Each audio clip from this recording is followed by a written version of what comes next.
નમસ્કાર, આપ જોઈ રહ્યા છો જેકેએસ ન્યૂઝ ગુજરાતી. વાત કરું જસદણના ભાડલામાં તળાવના કાંઠે આવેલ જમીન ખાલી કરવા તંત્રએ નોટિસ ફટકારતા આધેડે આપઘાતનો પ્રયાસ કરતા સારવાર માટે રાજકોટ ખસેડવામાં આવ્યા હતા, જ્યાં તેમણે દમ તોડી દેતા પરિવારમાં અરેરાટી વ્યાપી ગઈ હતી. સાથોસાથ પરિવારજનોએ આક્ષેપ કર્યો હતો કે સરકારી અધિકારીની ધાક ધમકીના કારણે અમારા સ્વજને આ પગલું ભર્યું છે. જ્યાં સુધી અમને ન્યાય નહીં મળે અને એફઆઈઆર દાખલ નહીં થાય ત્યાં સુધી અમે લાશ સંભાળશું નહીં. બનાવને પગલે દલિત સમાજના લોકો એકઠા થતાં જ પોલીસ પણ દોડી ગઈ હતી.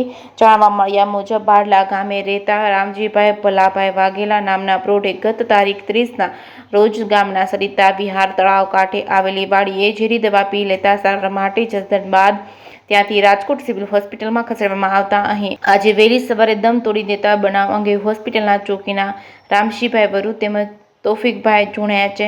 ભાડલા પોલીસને જાણ કરતા ત્યાંથી પોલીસ અધિકારી તપાસ માટે દોડી આવ્યા હતા અને આપઘાત કરનાર રામજીભાઈના 5 ભાઈ અને 2 બહેનમાંથી ત્રીજા હતા અને તેમને સંતાનમાં 2 દીકરી અને 2 દીકરા છે. પરિવારજનોએ હોસ્પિટલના પીએમ રૂમને લાશ સ્વીકારવાનો ઇનકાર કરી આક્ષેપ કરતા કહ્યું હતું કે તળાવના કાંઠે આવેલી 5 એકર જમીન 40 વર્ષથી વાવણી કરીએ છીએ. જમીન ખાલી કરાવવા માટે જસદણના સિંચાઈ વિભાગના અધિકારીઓએ પણ અનેક વખત આવી અને પૈસાની માંગણી કરી હતી અને જો પૈસા નહીં આપો તો જમીન ખાલી કરવી પડશે તેવી ધમકી પણ આપી હતી. તળાવમાંથી કાપ કાઢી ખેતરમાં નાખતા હતા ત્યારે પણ અધિકારીઓ આવી તમે મંજૂરી વગર કાપ કાઢો છો કહીને ધમકાવતા હતા અને જમીન ખાલી કરાવે તો આખો પરિવાર ક્યાં જશે તેમ કહી વળતર આપવા અને જવાબદાર અધિકારીઓ સામે કાર્યવાહી કરવામાં આવે તેવી અમારી માંગ છે તેમ વધુમાં સ્વજનોએ જણાવતા ભાડલા પોલીસે વધુ તપાસ હાથ ધરી છે. જેકેએસ ન્યૂઝ ગુજરાતી સાથે કરશન બામટા, જસદણ. હું હરદેવ હરગોવનભાઈ શર્મા, નાયબ કાર્યપાલક ઇજનેર. અત્યારે હાલમાં જસદણ અને વિછિયા તાલુકામાં યાંત્રિક વિભાગની મશીનરી અને ખેડૂતોના સ્વખર્ચે એ લોકો મશીનરી મૂકીને અને તળાવ ઊંડું કરવાની અત્યારે હાલ બંને તાલુકાઓમાં કામગીરી ચાલી રહી છે. એ કામગીરી અંતર્ગત ભાડલાની અંદર સરીવાળું તળાવ એક આવેલું છે. એ તળાવની અંદર અગાઉ ખેડૂતો અહીંયાથી મંજૂરી લઈ ગયેલા હતા. જે ખેડૂતોને ત્યાં તળાવમાં ઊંડું કરવાની અમુક સ્થાનિકો લોકો દ્વારા ના પાડવામાં આવેલ હતી. એ બાબતે એ લોકો 3-4 વખત ઓફિસ અને ટેલિફોનિક મને ચર્ચા કરીને અને એ લોકોએ મને જાણ કરી કે અમને અહીંયાથી ખેડૂતોને કે કાંપ ઉપાડવા દેતા નથી. એ બાબતે હું અહીંયાથી મામલતદાર સ્ટાફને લઈને અને હું રૂબરૂ સ્થળ મુલાકાત કરી તો એમાં જાણવા મળ્યું કે સરકારશ્રી છે અને આ લોકો કાંપ ઉપાડવા દેતા નથી. એટલે એ લોકોને જાણ કરી અને કહ્યું કે ભાઈ તમે અહીંયાથી કાંપ ઉપાડવા દો. એ લોકોને એ ટાઈમે અમારી સામે હા પાડી દીધી હતી કે સારું અમે ઉપાડવા દઈશું.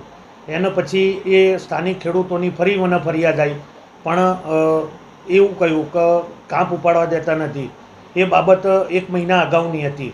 એ બાદ હું 30 તારીખ એટલે પરમ દિવસના રોજ હું મારી આધ્યાનાની સિંચાઈ યોજના અને ગઢડિયા જામ આમ કરીને સાઇટ ઉપર ચક્કર મારવા નીકળેલો ને ત્યાં પછી આ તળાવ ઉપર યાંત્રિક મશીનરી અને સ્થાનિક આગેવાનો સ્થાનિક ખેડૂતો દ્વારા મને જણાવવામાં આવ્યું હતું કે ભાઈ આ લોકો દ્વારા જ અત્યારે હાલ ખોદાણની કામગીરી કરી રહ્યા છે ગેરકાયદેસર. તો મેં જઈને સ્થળ ઉપર જોયું તો એક જેસીબી 2 ટ્રેક્ટરો હતા. એટલે મેં એમને ના પાડી દીધી કે તમે આ રીતે અહીંયા ખોદશો નહીં. તો એ લોકો દ્વારા મને એવું જણાવવામાં આવ્યું કે એવું અમારા બાપ દાદાઓની જગ્યા છે અને અહીંયા અમે કોઈની મંજૂરી લઈને ખોદીએ એવું તો ના બને. અને પછી મને થોડા ખરાબ શબ્દો બોલીને અને મને કીધું કે તમારા આજ પછી હવે આ તળાવમાં અહીંયા અંદર કદી આવવું નહીં. આમ કરીને એક જે આ રામજીભાઈ વાઘેલા ખરા એમના દ્વારા મને એવું કહેવામાં આવ્યું કે તમે અહીંયાથી નહીં જતા રહો તો હું દવા પીવા જાઉં છું ઝેરી. અને એ દવા પીવા નીકળી ગયેલા હતા. એ નીકળી ગયા એટલે હું પછી ત્યાંથી સ્થળ ઉપરથી નીકળી અને પોલીસ સ્ટેશન આવ્યો. તો પોલીસ સ્ટેશનની અંદર મેં જાણકારી આ બાબતની ઘટનાની જાણકારી આપી એટલે મને જાણવા મળ્યું કે પીએસઆઈ સાહેબ તાલીમમાં છે અને એ હાજર નથી. અને આ બધી ચર્ચાઓમાં ત્યાં ગામના સ્થાનિક રવજીભાઈ સરવૈયાના આ વાતની જાણ થઈ તો મને મળવા માટે રહ્યા પોલીસ સ્ટેશન રૂબરૂમાં આવેલા હતા અને એમને આવીને મને એવું કહ્યું કે શર્મા સાહેબ આ જે બી ઘટના થઈ એ બાબતે હું શર્મિંદા છું અને હું તમારા સાથે કે રૂબરૂ સ્થળ ઉપર આવું છું અને કે આ વ્યક્તિનું જે આવું મિસબિહેવિયર હતું એ બાબતે હું એમને જાણ કરીશ અને એમને મંજૂરી લેવા માટે હું કહી દઉં છું. આવું કહીને રવજીભાઈ મારી પાસે આવ્યા હતા અને રવજીભાઈને હું ઘટના ત્યાં તળાવ ઉપર ગયા અને તળાવ ઉપર જઈને રવજીભાઈ એ લોકોની સાથે જમીન પર બેઠા અને એ લોકોને બેસાડ્યા અને મારે જવાનું થયું એટલી વારમાં જ રવજીભાઈની સામે જ એ ભાઈ પાછા મને ફરીવાર એવું ધમકાવવા માંડ્યા કે આ સાહેબને ફરીથી કેમ તળાવમાં તમે લઈને આવ્યા, આ સાહેબ નહીં જતા રહે તો હું દવા પી લઈશ. અને એ ભાઈ એટલી વારમાં તો આવેશમાં આવીને અને રવજીભાઈની હાજરીમાં જ રવજીભાઈ જ્યારે પહોંચ્યા એની 3 થી 4 મિનિટની અંદર જ એમને દવા પીવાની આવી ઘટના કરી. એમને 2 લોકોએ પકડ્યા અને એ એમને પછી મારી આગળ આવીને અને પછી એ થોડું વધારે નાટક કરવા લાગ્યા. એના પછી એ મારી સરકારી ગાડી હતી એની આગળ સૂઈ ગયા અને એની ગાડી આગળ આળોટવા લાગ્યા. એટલે હું પછી મને પોતે એવું લાગ્યું કે આ બધું શું થઈ રહ્યું છે. એટલે મને એમની મારા ફાધર ઉંમરલાયક હતા, વડીલ હતા મારા ફાધરની. એટલે મેં તરત જ એમની પરિસ્થિતિ જોઈને અને મેં તરત 108ને ફોન કર્યો મારા ફોનથી અને 108ને તાત્કાલિક મેં ઘટના સ્થળ ઉપર બોલાવવાનું કીધું. પણ તળાવના પાળા ઉપર પથ્થરો ને એવું બધું પડ્યું હતું કે જેના કારણે ટાયરો ફૂટી જાય એવી પરિસ્થિતિ હતી.